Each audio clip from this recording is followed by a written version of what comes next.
મિત્રો, વાર્તામાં આવતા નામ, પાત્ર અને ઘટના ફક્ત કાલ્પનિક છે. તેનો કોઈ પણ વ્યક્તિ, સમાજ કે ધર્મ સાથે સંબંધ નથી.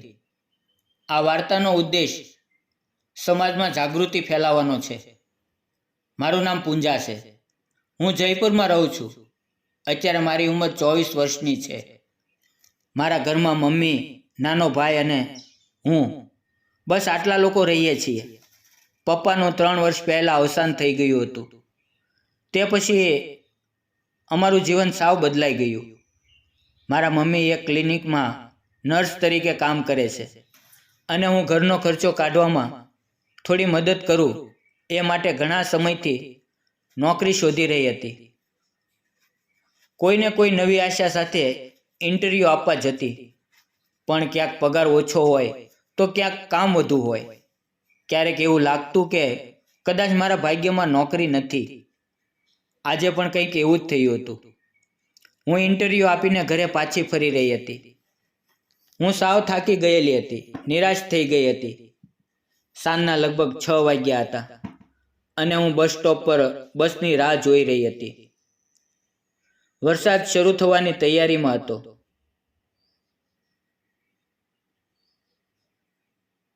બસ આવતી હતી, પણ ખીચોખીચ ભરેલી હોવાથી હું તેમાં બેસી શકતી નહોતી. એવામાં એક સફેદ કાર મારી સામે આવીને ઊભી રહી. થોડીવાર પછી અંદરથી કાચ ખુલ્યો. અંદર એક 40 વર્ષનો વ્યક્તિ બેઠો હતો. તેણે મને પૂછ્યું, ક્યાં જવું છે? હું ઘણી વારથી જોઉં છું, તમે અહીંયા ઊભેલા છો. મેં થોડું વિચાર્યું અને કહ્યું, હું બસની રાહ જોઈ રહી છું. તે વ્યક્તિ બોલ્યો, હું નવાપરા તરફ જઈ રહ્યો છું. જો તમારે તે બાજુ આવવું હોય તો મારી ગાડીમાં બેસી જાઓ. અને પહેલાં થોડી શંકા થઈ, પણ મારે ઘરે જવું હતું અને વરસાદ પણ વધી રહ્યો હતો. મેં થોડો વિચાર કર્યો અને પછી હું કારમાં બેસી ગઈ. હું પાછળની સીટ ઉપર બેઠી હતી. રસ્તામાં તેણે મારી બધી પરિસ્થિતિઓ વિશે વાત કરી. મને લાગ્યું કે આ એક સારો માણસ છે.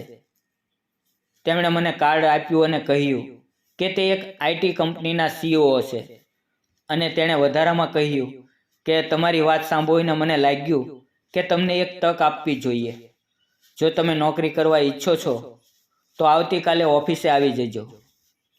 મારે એક હેલ્પરની જરૂર છે. હું ઘરે ગઈ ત્યારે મમ્મી થોડી ચિંતામાં પડી ગઈ હતી. મેં તેને રસ્તામાં બનેલી તમામ ઘટનાઓ વિશે કહ્યું. ત્યારે મમ્મી કહેવા લાગી કે અજાણ્યા માણસ પર એટલો બધો ભરોસો ન કરાય. પછી મેં ભોજન લીધું અને ઇન્ટરનેટ પર તપાસ કરી તો ખરેખર તે કંપની સારી હતી, એટલે મેં ત્યાં જવાનું નક્કી કર્યું. હું બીજે દિવસે સરસ રીતે તૈયાર થઈને ત્યાં ગઈ. હું તેમને મળી, પણ આજથી મારી સાથે વાત કરી અને કહ્યું કે નોકરી પાકી કરતાં પહેલાં તમારે 1 મહિનો ઇન્ટર્નશિપ કરવી પડશે. મેં તેની વાત ખુશીથી માની લીધી. 1 મહિનાની અંદર મેં ઘણી બધી વસ્તુઓ શીખી લીધી. મારા કામની સરાહના કરતાં નોકરી આપી દીધી. પગાર પણ સારો વધારે આપ્યો. હું ખૂબ જ ખુશ હતી. પરંતુ એક દિવસ ઓફિસની અંજલિ નામની છોકરીએ કહ્યું કે પૂંજા, તું નવી છે, પણ ચેતીને રહેજે. પહેલાં પણ આવી છોકરીઓને લાવ્યા છે અને પછી થોડા દિવસોમાં તેને કામ ઉપરથી કાઢી નાખે છે. તેની વાત સાંભળીને હું આશ્ચર્યચકિત થઈ ગઈ. મને વિશ્વાસ નહોતો આવતો કે રાજ સર મારી સાથે કદી પણ વાંધાજનક વર્તન કર્યું નહોતું. થોડા દિવસ પછી શનિવારે રાજ સરનો ફોન કરીને કહ્યું, અત્યારે જરૂરી કામ છે, તું ઓફિસે આવી જા. હું તૈયાર થઈ ગઈ. વરસાદ હતો એટલે હું ભીંજાઈ ગઈ હતી. ઓફિસે પહોંચી ત્યારે મને ફાઇલ તૈયાર કરવા માટે બોલાવી.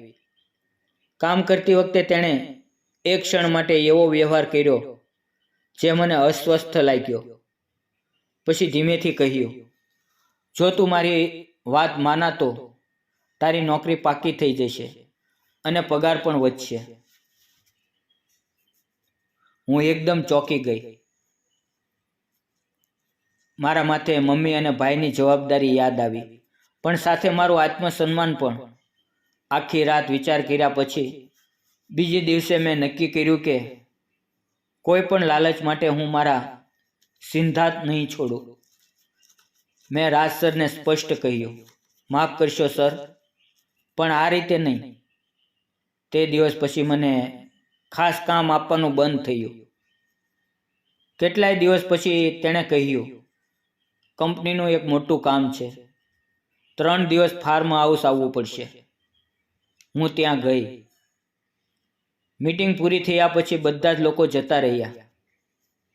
રાજ સરે મને કહ્યું, આગળના 2 દિવસ તું રાકેશજીની મદદ કરજે. થોડા સમય પછી રાકેશજીનો વ્યવહાર પણ અયોગ્ય બનવા લાગ્યો. હું અસ્વસ્થ થઈ ગઈ. તે સમયે અચાનક રામુ નામનો એક છોકરો જે ત્યાં કામ કરતો હતો અંદર આવ્યો અને વચ્ચે પડીને મને બચાવી. પછી રામુ મને ઘર સુધી મૂકી ગયો. તેણે રસ્તામાં મને કહ્યું કે મેડમ, હું પહેલેથી જાણતો હતો, પણ તમને કહેવામાં હું ડરતો હતો, પણ આજે મારાથી સહન ન થયું. ઘરે પહોંચતાની સાથે જ હું મમ્મીને જોઈને રડવા લાગી. મેં બધી જાતનો વાત મમ્મીને કહી. જ્યારે મમ્મીએ મને શાંત કરતા કહ્યું, દીકરી, મોકો મળવો એ ઠીક છે, પણ આજકાલ પૈસાથી મોટું આપણું આત્મસન્માન છે. મેં તરત જ સરને ફોન કર્યો અને તેને કહ્યું કે તમને શરમ નથી આવતી? જ્યારે હું બીજે દિવસે ઓફિસે ગઈ તો મને જાણવામાં આવ્યું કે રામુએ ગઈકાલની ઘટના વિશે પોલીસને જાણ કરી હતી અને પછી રાત્રે સરની ધરપકડ થઈ હતી. કંપનીમાંથી ઘણા બધા લોકો છૂટા થઈ ગયા હતા. આજે હું એક નાની એવી કંપનીમાં કામ કરું છું. તેના લોકો મને બહેન સમજે છે. હું, મારી મમ્મી, ભાઈ હવે શાંતિથી જીવીએ છીએ. મિત્રો, આ વાર્તાનો સ્પષ્ટ સંદેશ, જીવનમાં ઘણીવાર મુશ્કેલીઓ આવે છે, લાલચ પણ આવે છે, પણ જે પોતાનું આત્મસન્માન જાળવી રાખે છે, અંતે એ જ જીતે છે. મિત્રો, વાર્તા પસંદ આવે તો વિડીયોને લાઇક અને ચેનલને સબસ્ક્રાઈબ જરૂર કરજો. ફરી મળશું એક નવી વાર્તા સાથે. ત્યાં સુધી આવજો. વિડીયો પૂરો જોવા બદલ આપ સૌ મિત્રોનો દિલથી ખૂબ ખૂબ ધન્યવાદ મિત્રો.